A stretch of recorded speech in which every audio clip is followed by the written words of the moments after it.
वलसाड के ऊपर से होकर ये गुजरेगा। मैंने आपको जिस प्रकार से बताया कि सिस्टम में काफ़ी ज़्यादा मूवमेंट मिल रहा है, तो ये इस प्रकार से जाकर इस प्रकार से निकल जाएगा। बहुत बहुत स्वागत है आप सभी का अरब सागर में बनने वाले चक्रवाती तूफान के एक और अपडेट के साथ मैं हाजिर हूँ इस वीडियो में। और अरब सागर में बनने वाले संभावित चक्रवाती तूफान में एक और नया अपडेट आ गया है। अब सिस्टम आप देख सकते हैं कि अगर मैं आपको जीपीएस मॉडल दिखाता हूं तो आप देख सकते हैं कि जीपीएस मॉडल प्रोजेक्ट कर रहे हैं कि अब सिस्टम का रुख और ट्रैक बदल गया है। और लगातार जिस प्रकार से मैंने आपको सुबह बताया कि सिस्टम ऊपर की दिशा में आगे बढ़ रहा है सीधे सीधे और पाकिस्तान को हिट कर सकता है, लेकिन अब सिस्टम में फिर से बदलाव मॉडल दिखा रहे हैं। क्या कुछ बदलाव है आप देख सकते हैं आपके स्क्रीन के सामने। आप देखिए कि ये तस्वीरें 4 जून की है और 4 जून को जब मानसून भारत में दस्तक दे रहा होगा तब आप देख सकते हैं कि अरेबियन सी में काफ़ी ज़्यादा इंटेंसिटी हवाएं बढ़ जाएगी और काफ़ी ज़्यादा इंटेंस सिस्टम पैदा होने लगेंगे अरब सागर के ऊपर। और क्या कुछ सिस्टम बनते हैं और बंगाल की खाड़ी पर आप देख सकते हैं बंगाल की खाड़ी के ऊपर भी एक निम्न दबाव का क्षेत्र विकसित होगा जो डिप्रेशन बनेगा। साथ साथ अब मॉडल दिखा रहे हैं कि अरब सागर के ऊपर 2 सिस्टम बनेंगे। पहला सिस्टम भारत की ओर बढ़ेगा तो दूसरा सिस्टम इसमें मर्ज होगा। तो देख सकते हैं आप भारत के ऊपर लगातार 3 सिस्टम होंगे। 7 जून की तस्वीरें हैं और आप देख सकते हैं कि लगातार इंटेंसिफाई होता हुआ वो सिस्टम जिसकी बात की जा रही थी, जिस चक्रवात की बात की जाती थी, वो आप देख सकते हैं गुजरात को हिट कर रहा है। और गुजरात के हिट करने के बाद आप देख सकते हैं कि लगातार 2 सिस्टम बने हुए हैं और आपने देखा कि गुजरात के ऊपर हिट करने के बाद सिस्टम कुछ उसका मूवमेंट ऊपर की तरफ है। तो चलिए मैं आपको जूम इन करके दिखा देता हूँ। सिस्टम यहाँ तक तो पहुँच रहा है, यहाँ तक आने के बाद सिस्टम मूव करता हुआ इस प्रकार से आगे बढ़ रहा है। तो कहीं ना कहीं गुजरात के राज्यों पर हिट करने के बाद क्या साइक्लोन आगे बढ़ता है या नहीं, और मॉडल तो ऐसा ही बता रहे हैं कि गुजरात के ऊपर लैंडफॉल करने के बाद सिस्टम आगे निकल जाएगा। और अनुमान है कि गुजरात के राजकोट और कुछ इलाकों पर मूसलाधार वर्षा होने की संभावनाएं बन सकती है। 8 से 10 जून के बीच में ये सिस्टम गुजरात के इलाकों पर लैंडफॉल कर सकता है, ऐसी संभावनाएं बन रही है। और एक बार और आप देख सकते हैं इस सिस्टम को कैसे बन रहा है, क्या कुछ चल रही है गतिविधियाँ।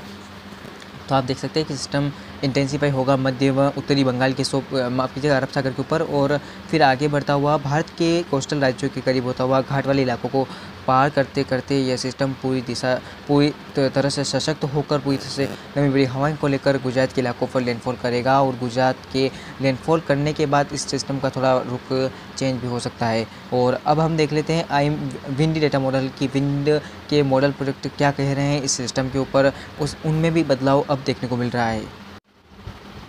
जो चीज़ संभव नहीं होती वो भी संभव हो जाती है और ऐसा ही कुछ देखने को मिल रहा है समुद्री क्षेत्रों के तापमान के अकॉर्डिंग, समुद्री क्षेत्रों में बनने वाली स्थितियों के अकॉर्डिंग। तो आप देख सकते हैं कि 7 जून को मैंने आपको बताया जिस प्रकार से बंगाल की खाड़ी के ऊपर भी सिस्टम रहेगा, अरब सागर के ऊपर भी सिस्टम रहेगा। तो आप देख सकते हैं कि बंगाल की खाड़ी की मैं बात कर लेता हूँ। बंगाल की खाड़ी में बनने वाला सिस्टम डीप डिप्रेशन की क्षमता में पहुँच सकता है और ज़्यादा इसके साइक्लोन तक जाने की संभावना फिलहाल नहीं है, हालाँकि काफ़ी इंटेंसिफाई हो सकता है। और इसके के लैंडफॉल की बात करूँ तो ये सिस्टम अभी तक के अनुमानित रकम देखिए तो अभी तक जहाँ पर भी मॉडल दिखाए गए हैं वहाँ पर ये सिस्टम सीधा बांग्लादेश और उससे लगे हुए म्यांमार के इलाकों पर यहाँ पर लैंडफॉल करेगा और ज़्यादा इसके इसी तरफ से बढ़ने की संभावना है। और ये सिस्टम डिप्रेशन की क्षमता में लैंडफॉल कर सकता है म्यांमार और उससे लगे बांग्लादेश के इलाकों पर। बाकी ज़्यादा भारत के ऊपर इसकी जो है प्रोबेबिलिटी नहीं देखने को मिलेगी, हालांकि पूर्वोत्तर भारत के कुछ राज्यों पर वर्षा देख सकता है और भीषण बारिश भी कुछ स्थानों पर हो सकती है। अब बात करते हैं अरेबियन सी में बनने वाले चक्रवाती तूफान की, क्योंकि इसके ऊपर लगातार ट्रैक में बदलाव देखने को मिल रहा है। सिस्टम लगातार इंडिकेट कर रहे हैं कि सिस्टम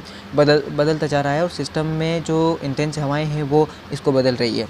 आगे क्या कुछ कहते हैं सिस्टम देख लेते हैं हम। तो आप देख सकते हैं कि ये सिस्टम डीप डिप्रेशन की क्षमता में आप देख सकते हैं कि महाराष्ट्र के दक्षिणी हिस्सों पर पहुंच जाएगा और उससे लगे हुए गोवा के इलाकों पर ये सिस्टम काफ़ी दूर रहेगा, हालांकि गोवा से समुद्री क्षेत्र के अंदर रहेगा। तो ये इंटेंसिफाई होता जाएगा और आप देख सकते हैं इसके साथ एक नया निम्न दबाव का क्षेत्र यहाँ पर विकसित हो रहा है। क्या ये सिस्टम बनेगा? हालांकि जब भी विंड डेटा मॉडल या जीपीएस मॉडल पहले इंडिकेट करते हैं तो उनके अकॉर्डिंग सही साबित होता है अब तक का जो मॉडल प्रोडक्ट है। और पिछला चक्रवाती तूफान मौका भी हमने देखा कि काफ़ी गंभीर था, लेकिन पहले से ही मॉडल दिखा रहे थे कि सिस्टम पूरी तरह से म्यांमार और बांग्लादेश के इलाकों पर हिट करेगा, तो वैसा ही हुआ। और अभी भी जिस प्रकार से दिखा रहे हैं सिस्टम 2 बनेंगे अरब सागर के ऊपर और ये नया अपडेट आ गया है। पहले ऐसा नहीं था, पहले एक ही सिस्टम बन रहा था और सीधे सीधे पाकिस्तान की तरफ जा रहा था। लेकिन अब आप देख सकते हैं काफ़ी ज़्यादा बदलाव देखने को मिल रहा है। और अब देखने वाली बात होगी कि क्या सिस्टम गुजरात को हिट करते हैं या नहीं। तो मैंने अब तक में देखा कि गुजरात के इलाकों पर लैंडफॉल कर रहा है सिस्टम। चलिए,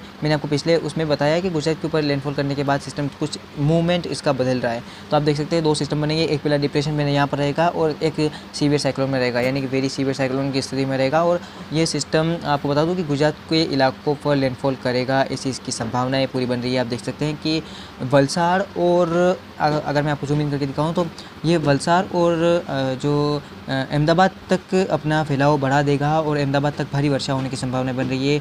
वलसाड़ के ऊपर से होकर ये गुजरेगा। मैंने आपको जिस प्रकार से बताया कि सिस्टम में काफ़ी ज़्यादा मूवमेंट मिल रहा है, तो ये इस प्रकार से जाकर इस प्रकार से निकल जाएगा।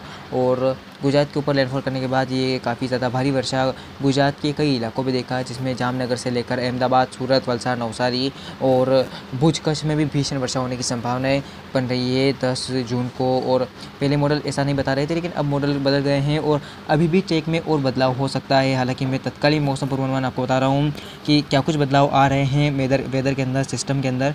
तो आप देख सकते हैं कि गुजरात के ऊपर लैंडफॉल करने की संभावनाएं अब बन गई है गुजरात के ऊपर। और क्या कुछ आगे कह रहे हैं मॉडल में आपको दिखाऊंगा बाद में। और साथ साथ अगला ट्रैक किस प्रकार से जाता है, क्या यही ट्रैक रहता है, क्या 2 सिस्टम बनते हैं अरब सागर में, ये आने वाले समय में स्पष्ट हो जाएगा। तो कहीं ना कहीं जो मौसम है वो बदल रहा है और समुद्री क्षेत्रों का तापमान लगातार अब बढ़ने वाला है, क्योंकि अब अब मई का महीना है वो अब ख़त्म होने जा रहा है और मई का महीना ख़त्म हो गया है और आज 1 जून है। और आज जो मानसून के आगमन की सीमा है वो अरब सागर तक पहुंच गई है। अरब सागर तक मानसून ने अपने प्रवेश को बढ़ा दिया है और साथ ही साथ दक्षिण पश्चिम मानसून का आगमन अब जल्द ही केरल में होगा और केरल को मानसून की बारिश जो है वो भिगोने लगेगी। और इसी दौरान भारत के कई शहरों पर मूसलाधार वर्षा शुरू होगी और ये सिस्टम बनेगा। तो क्या ये अरब सागर में बनने वाला सिस्टम, तो आप देखें कि मानसून को आगे बढ़ा सकता है, क्योंकि अब ये गुजरात के ऊपर लैंडफॉल कर रहा है। तो गुजरात के ऊपर लैंडफॉल करने के बाद ये सिस्टम निकल जाएगा तो मानसून काफ़ी तेज़ी से आगे बढ़ेगा और उसके इस सिस्टम के अरब सागर में होने के दौरान भी मानसून की अक्षय रेखा बढ़ती जाएगी और मानसून काफ़ी तेज़ी से बढ़ेगा। भारत के राज्यों पर मानसून के डिले होने की संभावनाएं अब कम दिखाई दे रही, क्योंकि जिस प्रकार से सिस्टम का ट्रैक चेंज हो गया है तो मानसून के आगमन की जो गतिविधियाँ है वो भी बढ़ जाएगी। और बंगाल की खाड़ी में बनने वाला सिस्टम जो बना था वो भी मानसून को आगे धकेलने में मदद करेगा, हवाओं को भारत तक पहुँचाने में मदद करेगा। तो ऐसे में मानसून की भी ये कुछ मैंने आपको स्थिति बताई और अरब सागर में काफ़ी गंभीर हालात बन सकते हैं इसके अकॉर्डिंग हम देखें तो। और काफ़ी भारी वर्षा अहमदाबाद से लेकर केरल तक देखने को मिल सकती है। पूरे घाट वाले रीजन पर बहुत ही मूसलाधार वर्षा होने की संभावनाएं बन सकती है। तो ये था नया मॉडल ट्रैक और नए मॉडल ट्रैक के बाद अब मैं फिर से हाजिर हूँगा नए अपडेट के साथ। तो अभी के लिए इस वीडियो में इतना ही, मिलते हैं अगले वीडियो के दौरान। धन्यवाद।